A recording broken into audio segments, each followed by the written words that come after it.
asistentes. Bueno, pues lo primero que quería es daros las gracias por venir a reuniros esta tarde con nosotros en esta conmemoración de la publicación de Poetas en Nueva York de Federico García Lorca, en la que van a intervenir los profesores Juan Mata, Anaya y Andrés Soria Olmedo.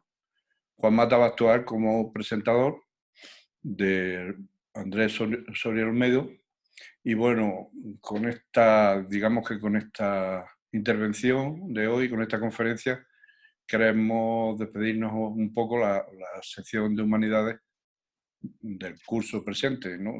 Será nuestro acto de clausura de las actividades de este año. Y bueno,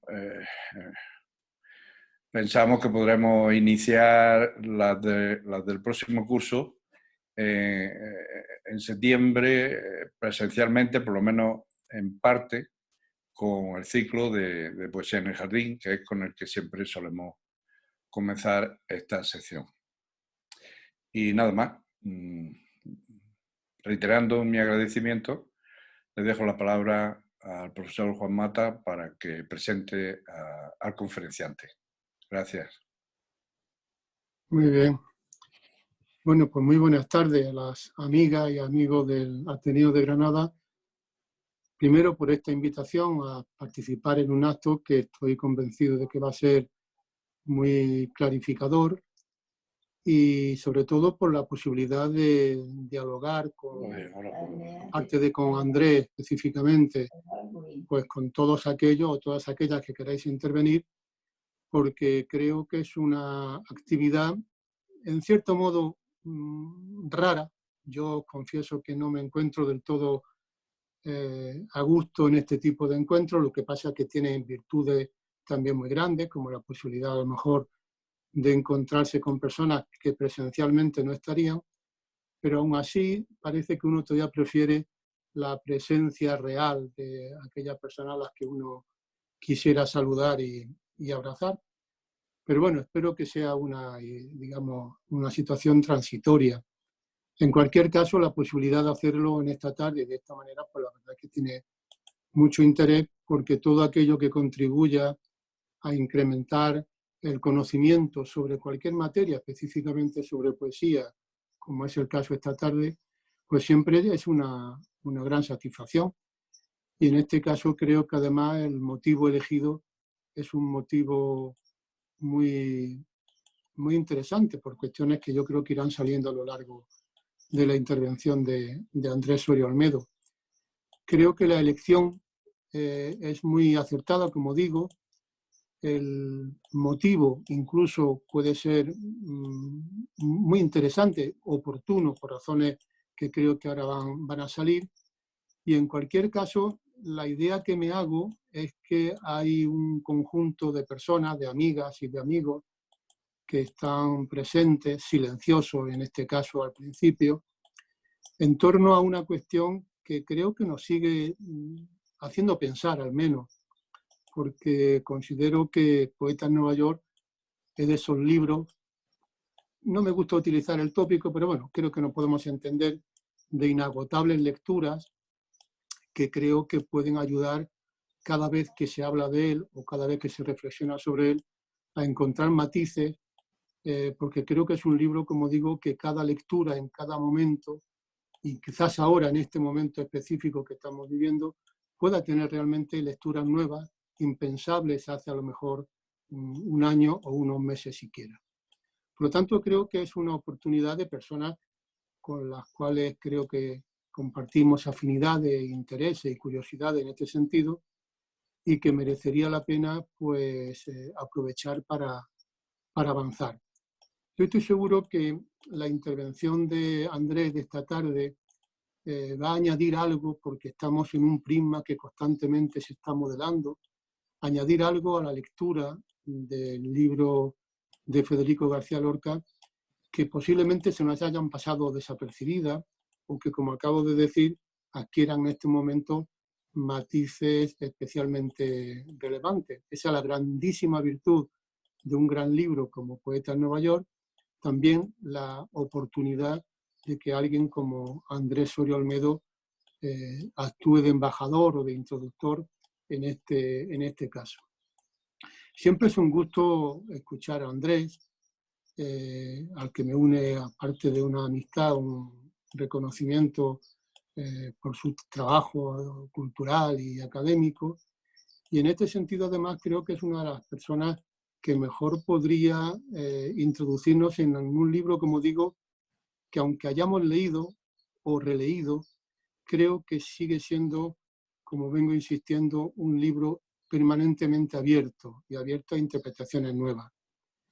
El hecho de que Andrés, que como creo que sabéis, pero bueno, creo que por cortesía conviene decirlo, aparte de ser catedrático de literatura de la Universidad de Granada, es una persona que por su trayectoria académica, sobre todo por el campo concreto o algunos de los campos en los cuales él se ha movido, creo que es una persona especialmente oportuna y necesaria para hablar del libro, porque gran parte de su labor se ha centrado en la generación del 27 y específicamente en la relación con las vanguardias, cosa que se cruza perfectamente en el libro de Poeta en Nueva York, pero es que ha dedicado, aparte de todo, por razones que conocéis perfectamente por su trayectoria académica, se ha interesado específicamente por la obra de García Lorca en este sentido.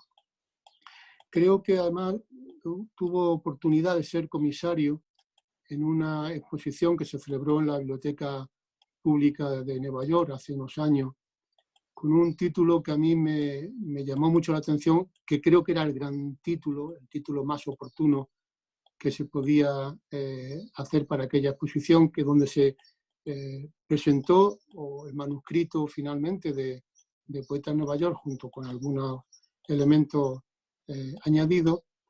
Y el título de aquella exposición, que como digo me interesó especialmente porque creo que era de esos títulos bien hechos, bien puestos a una exposición, que se llamó Back Tomorrow, que fue la frase, ya lógicamente en castellano, que García Lorca dejó escrito en el sobre del manuscrito, que finalmente, bueno, lo dejó a José Bergamín, que finalmente no pudo ya más a partir de ese momento ver, es decir, volveré mañana.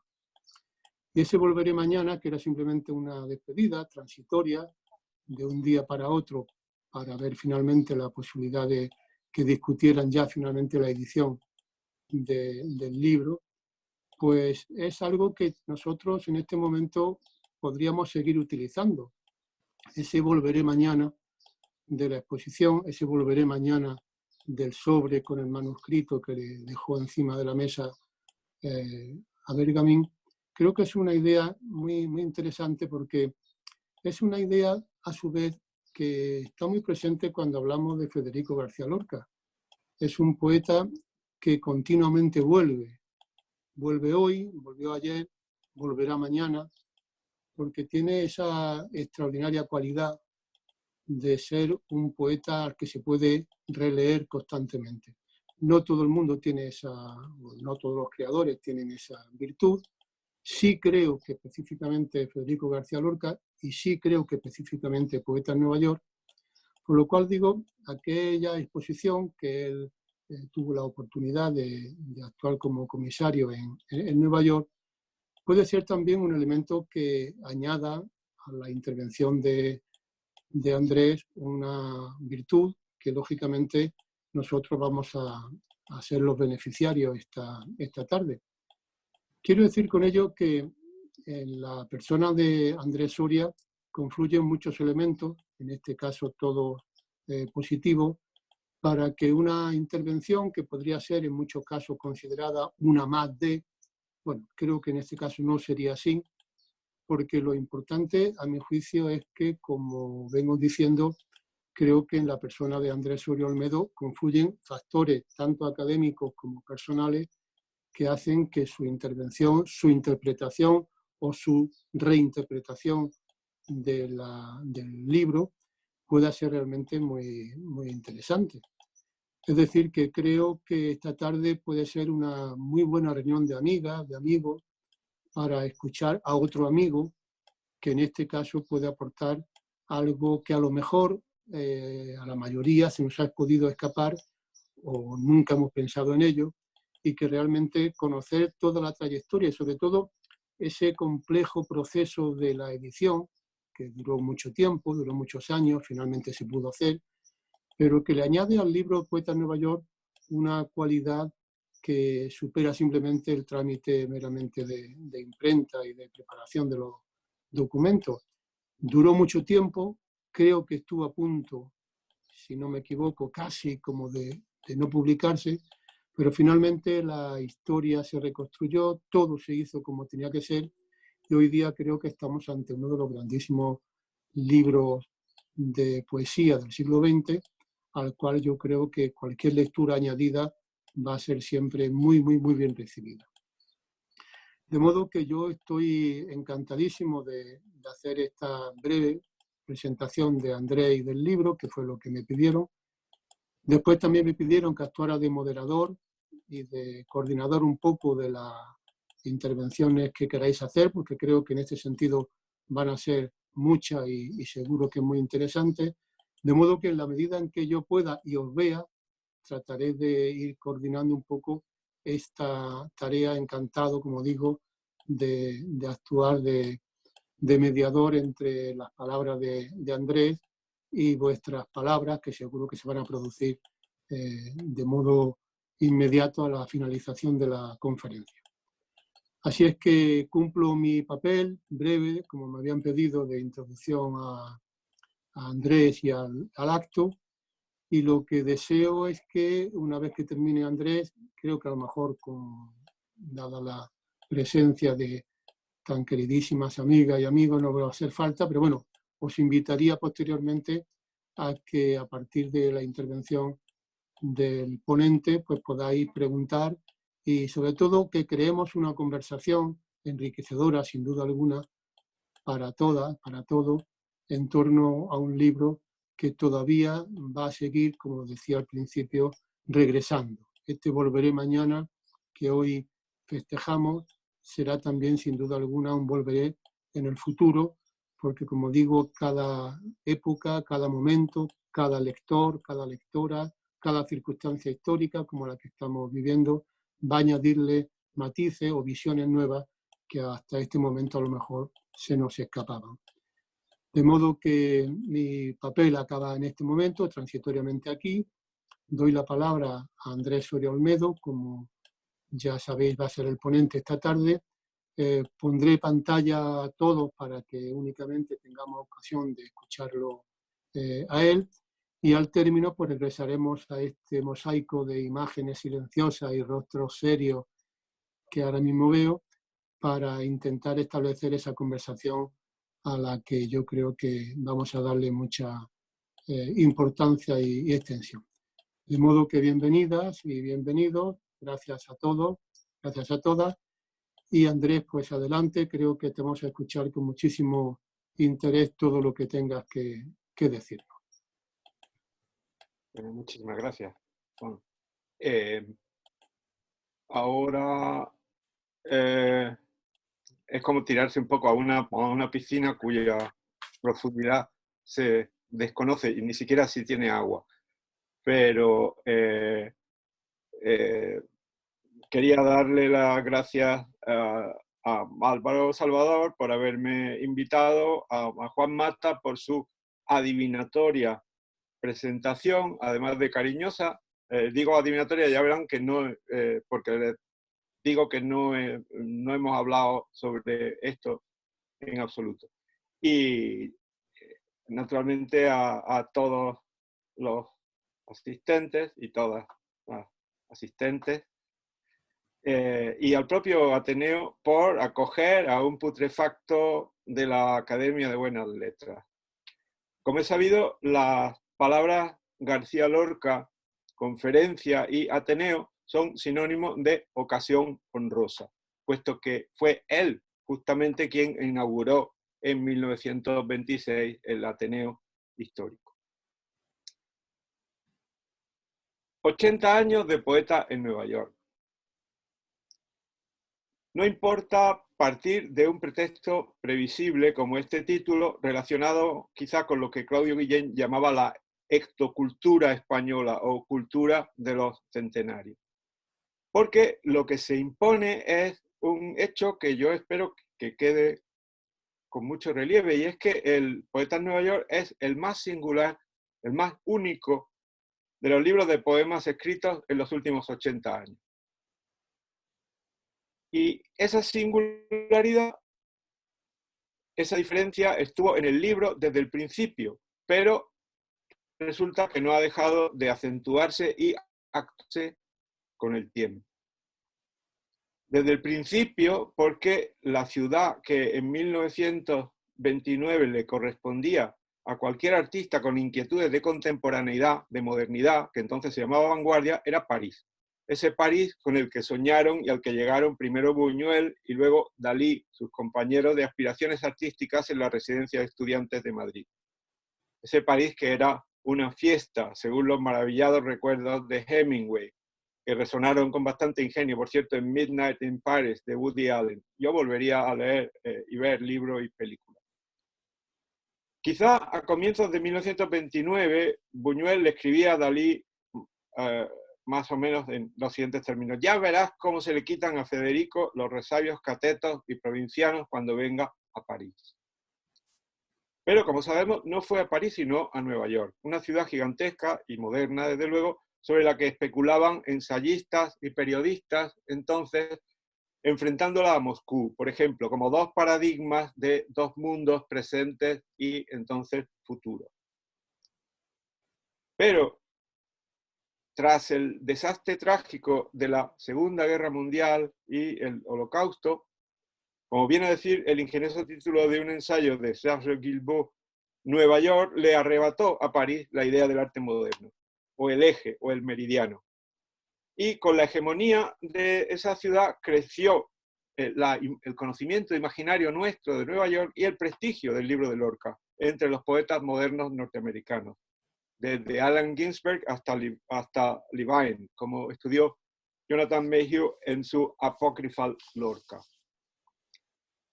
Para los lectores españoles del final del franquismo y de la transición, que en mi caso, pues el libro tenía alternativa al canónico romancero gitano y el estereotipo que lo rodeaba. Pero en el caso de este libro, la relación con la historia resulta ser mucho más tensa y sobre todo más precisa. Nada más empezar el siglo XXI, los atentados del 11 de septiembre en Nueva York dieron lugar a una súbita actualización de la lectura de este libro. La visión de aquellas torres de la soberbia derrumbadas, la visión de Wall Street convertida en pirámide de musgo, escritas 60 años antes, no pueden sino conducirnos de la mano a lo asombroso. Sabemos que nunca más volveremos a leer determinados poemas de poetas en Nueva York de la misma manera. Pero incluso pensando que eso le puede haber ocurrido a otras obras en relación con otros pasados, el caso es que, con arreglo a esa lógica según la cual el curso de la historia externa modifica la lectura de los textos literarios, este libro en concreto vuelve a abrirse paso hoy, ahora, con una cronología muy estrecha. Aunque no, lo que pasará a este respecto dentro de 6 meses o un año, sí que podemos ver que algunos aspectos y algunos poemas de este libro se leen de modo distinto desde el 14 de marzo pasado. Por ejemplo, el poema titulado Paisaje de la multitud que vomita. O incluso otros que se leen de manera distinta desde el pasado 25 de mayo. El Rey de Harlem, por ejemplo. Hay que reconocer que es bastante asombroso. Tanto que en esta charla vamos a acercarnos a estos poemas a través del marco que el propio autor preparó para introducirnos en ellos, es decir, la conferencia recital. Mirando por esa parte nos encontramos con una perspectiva quebrada. Nosotros leemos la conferencia y leemos los versos con un juego de proximidad y distancia que nos dificulta, felizmente, cualquier interpretación unívoca o binaria, a lo maniqueo. Es decir, estos poemas siguen siendo extraordinarios poemas, con toda su complejidad. Y no porque Lorca tenga ninguna confianza en el poder flotante de la oratoria respecto de la conferencia. Lorca leía todas sus conferencias. En 1931 y en Fuentevaqueros lo notificó, recordando que también a Galdós, de todos, lo seleccionó. Le gustaba, cito, decir las cosas pronto y de una manera exacta. Y esto con un propósito extraordinario, el de tender, cito, una cadena de solidaridad espiritual para conseguir la, vuelvo a citar, comunicación de amor con otros. Eso, a su juicio, era el fin de cualquier artista, al servicio de lo cual se ponían todos los medios y habilidades. Esto es lo que pensaba que tendría que pasar con cualquier conferencia o con cualquier poema o con cualquier drama leído o representado. Esta conferencia en concreto la dio por primera vez el 16 de marzo de 1932 en la residencia de señoritas, que era entonces el equivalente femenino a la residencia de estudiantes. Institución donde en octubre de 1931 había disertado Victoria Ocampo, con la, mira por dónde, cito, en Harlem, recuerdos del barrio negro de Nueva York. Pues bien, ocurre que Carlos Morla Lynch, de Chile, España, se había hecho muy amigo de Lorca poco antes de su viaje a Nueva York y dejó testimonio de las intervenciones de ambos en su extraordinario diario. Y a su juicio, aunque la grama bonaerense, que era la fundadora de la revista Sur, estuvo, cito, esplendorosa, con una gran manteleta del más preciado astracán que lleva caída sobre el hombro, y rodeada convenientemente de Ortega, Marañón y Pérez de Ayala, recibió la correspondiente ovación, su descripción de Harlem le pareció, cito, sincera, pintoresca, pero un poco pasiva, exenta de dinamismo, sobre todo porque, concluye, quien ha oído a Federico declamar su Norma y Paraíso de los Negros o su Oda al Rey de Harlem, con ese hervor y fogosidad que solo él es capaz de transmitir a su auditorio, no puede conmoverse ante la reposada evocación que sobre el tema nos hace la bella escritora argentina. De ese día recuerda, entre otras cosas, la visión dantesca de Harlem y al final ese cantar de color verde frente a Cuba. En suma, un nuevo triunfo para Federico. El texto de la conferencia participa del cuaderno de viaje, naturalmente al lado de las cartas a su familia. En realidad, es muy productivo leer cartas, conferencias y poemas, admitiendo lecturas, digamos, progresivamente más complejas. La conferencia tiene una parte como de cuaderno de viaje y también del ensayo. Y ese conjunto forma un relato como una especie de muro, de pollete, sobre el que se apoyan los poemas, que a su vez son capaces de condensar, desplazar o contradecir las ideas del relato en la propia literalidad de su texto. Por otra parte, desde su vuelta de Nueva York y Cuba, Lorca estuvo bastante volcado en el teatro, como sabemos, y sus conferencias recital se abren también a la teatralidad. Si nos fijamos en la disposición retórica, en la dispositio, si queremos más pedante, pues tras un exordio en donde invoca al duende y trae la percepción básica que él saca de la ciudad, recuerdan, la geometría y angustia de un mundo sin raíz. A partir de ahí, la conferencia se articula en 7 episodios. El primero se centra en la soledad y las dudas sobre el propio yo. Yo solo y errante se describe en la conferencia, y en el primer poema se describe ese yo asesinado por el cielo. Pero luego lo que sigue son una serie de encuentros con los negros, con Wall Street. Lo impresionante por frío y por cruel es Wall Street. Con la multitud, con el campo. Oh, me voy de Nueva York porque hace mucho calor, lago verde, paisaje con abetos. pero claro, dejando claro en los correspondientes poemas que también la muerte está en la Arcadia. Otra vez vuelta al ritmo frenético de la ciudad y de la vida social, pero ahora dice, ya lo conozco y lo denuncio. Y por fin una coda modulada hasta la salida hacia Cuba. Otra vez, pregunta, ¿se acuerdan? Otra vez la Andalucía mundial. En función de lo que hemos venido diciendo en el cuarto de esos encuentros y en el segundo, a su vez, es el último poema del libro. Es decir, en el encuentro con y el encuentro con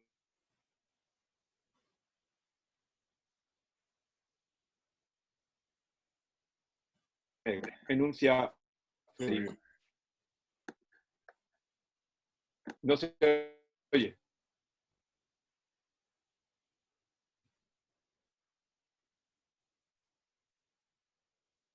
Y la multitud, otra vez. ¿Se oye?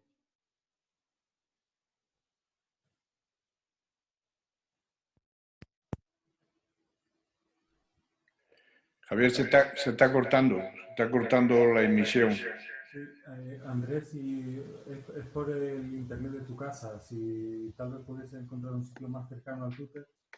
Ya, pues entonces he ido más o menos. Hasta ahora bien. A ver ahora, Andrés. Ya está fallando. Javier.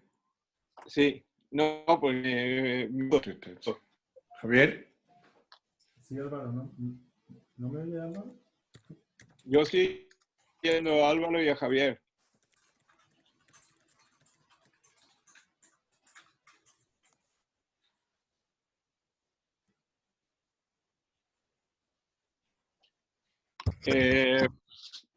Voy a un sitio más cerca del router. Ponte más cerca del router, dice sí, técnico. Estoy yendo, dame unos segundos.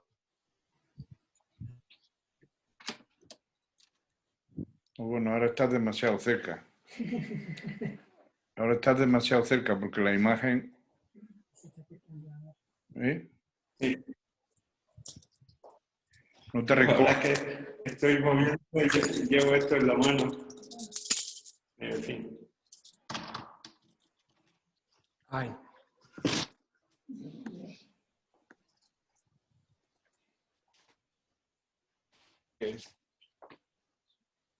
Necesito estar cerca del router. ¿Me puedo poner aquí? ¿Qué?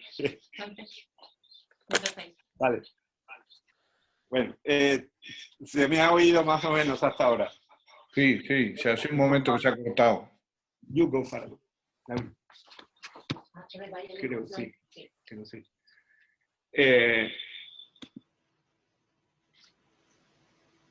¿Se oye? Sí, ahora sí, ahora sí. Bien, entonces sigo. Sigue. Os decía que íbamos a partir como de esos puntos de la conferencia, que son el encuentro con la multitud y el encuentro con los negros. En la conferencia, sencillamente, Lorca pronuncia esas palabras, y la multitud. Casi no hay que recordar, claro, que el gran diagnóstico de Ortega sobre las masas destaca ante todo su rebelión, su indocilidad frente a la dirección de la minoría selecta, su protesta ante, diríamos hoy, el distanciamiento social. Solo que mantener a distancia a la muchedumbre socialmente inferior es imposible en la ciudad gigantesca y además no es deseable. Para dar idea de lo que es la masa, acude Lorca a dos poetas fundamentales para la genealogía del libro, que no son españoles, sino norteamericanos, Whitman y Eliot. La última canción de Bob Dylan, por cierto, de un disco extraordinario recién aparecido, se titula con un verso de Whitman. I contain multitudes. Yo tengo dentro de mí multitudes. Según Lorca, Walt Whitman buscaba justamente en la multitud soledades. Y cita del canto de mí mismo, esa es la traducción de Armando Vasseur, que era uruguayo, de 1912, que seguramente leyó. Escribe Whitman: la alegría de la soledad entre las muchedumbres arbóreas de los bosques o en las apreturas multitudinarias de las calles. Por su parte, en La Tierra Baldía, The Wasteland, de 1922, de T.S. Eliot, se usa para la muchedumbre una imagen que viene literalmente de Dante. Ciudad irreal, bajo la parda niebla de un amanecer de invierno, la multitud fluía sobre el puente de Londres, que nunca hubiera creído ser tantos los que la muerte arrebatara. Llevaban todos los ojos clavados delante de sus pies y exhalaban suspiros. Eso dice la traducción de Ángel Flores, que es, tenemos la seguridad de que Lorca leyó. En su conferencia, Lorca recuerda que Eliot estruja a la multitud como un limón para sacar de ella ratas heridas, sombreros mojados y sombras fluviales. Y en efecto, está usando unas líneas de Eliot referidas al río Támesis. El río no arrastra botellas vacías, papeles de sándwiches, pañuelos de seda, cajas de cartón, colillas de cigarros u otros testimonios de noches estivales. Lorca pinta la feria de Coney Island, donde 1 millón de personas, cito, beben, gritan, comen, se revuelcan y dejan el mar lleno de periódicos y las calles abarrotadas de latas, de cigarros apagados, de mordiscos, de zapatos sin tacón. Toma impulso a partir de esas impresiones para construir, por ejemplo, Paisaje de la multitud que vomita, subtitulado Anochecer en Coney Island, y Paisaje de la multitud que orina, cuyo subtítulo es Nocturno de Battery Place, transformando esas impresiones en alegorías del cuerpo y sus representaciones a través del vómito, la sangre y la orina. La fascinación con la multitud y la necesidad de la presencia de esos cuerpos indistintos se vuelve clamorosa ahora mismo, cuando la exigencia de la distancia, de la separación inexcusable por razones sanitarias, pone bruscamente en vilo lo que nos falta. Por eso exhorta a la rebeldía de los explotados desde sus propios cuerpos, como en el clímax del poema Grito hacia Roma, en donde, por una parte, el Papa, el viejo de las manos translúcidas, dirá amor, amor, amor, y lo va repitiendo como un mantra, hasta que se le pongan de plata los labios, ¿no? En el poema, el metal siempre se relaciona, y lo frío y lo distante se relaciona con la muerte, con el acabamiento. Mientras tanto los negros que sacan las escupideras, los muchachos que tiemblan bajo el terror pálido de los directores, las mujeres ahogadas en aceites minerales, la muchedumbre de martillo, de violín o de nube ha de gritar aunque le estrellen los sesos en el muro, ha de gritar frente a las cúpulas, ha de gritar loca de fuego, ha de gritar loca de nieve, ha de gritar con la cabeza llena de excremento, ha de gritar como todas las noches juntas, ha de gritar con voz tan desgarrada hasta que las ciudades tiemblen como niñas y rompan las prisiones del aceite y la música. Porque queremos el pan nuestro de cada día, flor de aliso y perenne ternura desgranada. Porque queremos que se cumpla la voluntad de la tierra que da sus frutos para todos. La primera presencia de esa multitud, por otra parte, se le presentó en la vida y en la poesía en la forma específica del barrio o de la ciudad de Harlem. Está al lado de la Universidad de Columbia, donde él fue a parar nada más llegar. Ahí dice, hay un temblor profundo de tierra que oxida las columnas de níquel. Lo que yo miraba y paseaba y soñaba era el gran barrio negro de Harlem, la ciudad negra más importante del mundo, donde lo lúbrico tiene un acento de inocencia que lo hace perturbador y religioso. Se sabe que los poemas se escribieron en agosto, nada más llegar a la ciudad. Y me lanzo a la calle, el poeta en la calle también, él, cuidado, no solo Alberto. Y me encuentro con los negros, es decir, sus semejantes, sus hermanos, los negros, los oprimidos, los seres minúsculos y despreciados que pueblan la cara oculta de la urbe. Y lo urgente en relación con estos otros es el encuentro. Es preciso cruzar los puentes y llegar al rumor negro para que el perfume del pulmón nos golpee las sienes con su vestido de caliente piña. En cierto sentido, los negros encarnan, digamos, la imagen previsible del buen salvaje natural, como parece apuntarse en el poema Norma y Paraíso de los negros. Es por el azul sin historia, azul de una noche sin temor de día, azul donde el desnudo del viento va quebrando los camellos sonámbulos de las nubes vacías. Pero en contra de ese paraíso azul ahistórico se impone la presencia de una ciudad dentro de la ciudad. Granada tenía 65.000 habitantes. Harlem tenía 165.000 habitantes. Una ciudad con su historia viva. Yo quería subrayar el dolor que tienen los negros de ser negros en un mundo contrario. ¡Ay, Harlem! ¡Ay, Harlem! ¡Ay, Harlem! No hay angustia comparable a tus rojos oprimidos, a tu sangre estremecida dentro del eclipse oscuro, a tu violencia granate sordomuda en la penumbra, a tu gran rey prisionero en un traje de consejo. Y claro, no puede sino partir, digamos, de la negrofilia algo paternalista de las vanguardias europeas y españolas. Ramón Gómez de la Serna incluye el negrismo entre los ismos de su libro de 1931. Y cito: un negro con sombrero de copa es siempre un virrey o un emperador. Un blanco con sombrero de copa es un hombre que va a un entierro o a una boda.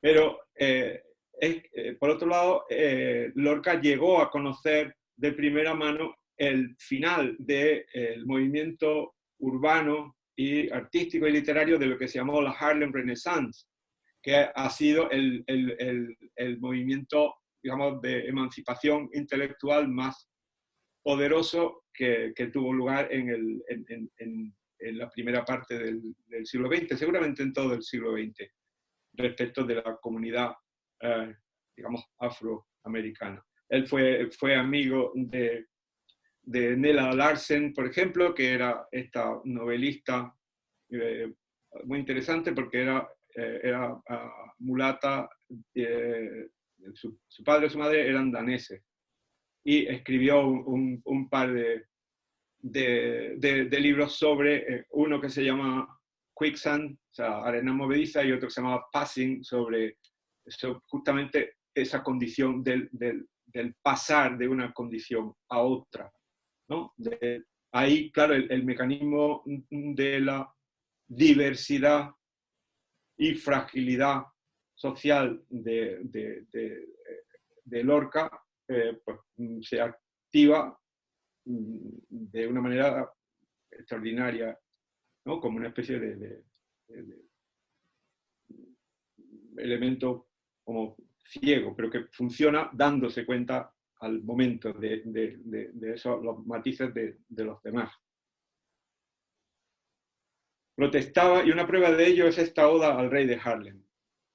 Es la sangre que viene, que vendrá por los tejados y azoteas, por todas partes, para quemar la clorofila de las mujeres rubias, para gemir al pie de las camas ante el insomnio de los lavabos y estrellarse en una aurora de tabaco y bajo amarillo. Lo determinante del Paraíso de los Negros no es el proyecto de reconstitución de una Arcadia sin historia, sino el carácter simbólico y apocalíptico de su revuelta. Recordemos también el comienzo de Danza de la Muerte, el mascarón, irá del mascarón, cómo viene del África a New York. El rey de Harlem, escribió Christopher Maurer en 1986, es sencillamente el poema más importante que se ha escrito nunca contra la discriminación racial en lengua española. Por contraste último, la huida de Nueva York se organiza bailando. Primero un vals en clave homosexual que evoca la vieja Europa, y al final un son de negros, que ejemplifica lo complejo de la relación entre poesía y realidad y la maestría de la invención lorquiana, alimentada por elementos de la memoria personal y formas de la memoria poética. En el primer aspecto, por ejemplo, la rubia cabeza de Fonseca y el rosa de Romeo y Julieta, que son los de las cajas de puros que fumaba su padre. Y en la otra memoria, pues el estribillo de una letra para bailar de Lope de Vega. ¿De dónde viene? ¿De dónde viene? Viene de Panamá. ¿De dónde viene el caballero? Viene de Panamá. Trancelín en el sombrero, viene de Panamá. Así sigue ese estribillo análogo al de Idea Santiago. Claro, mezclado tranquilamente con el trío Matamoros. Es decir, el son de negros en Cuba es un son de libertad, un son de alegría vital, un son de utopía. En resolución, hoy, 23 de junio de 2020, expresamos nuestra gratitud a Federico García Lorca por haber protestado con 80 años de anticipación contra esa rodilla que aplastó el pecho de un ser humano, y por haber anticipado el mundo donde esa opresión se habría dejado atrás. Muchas gracias.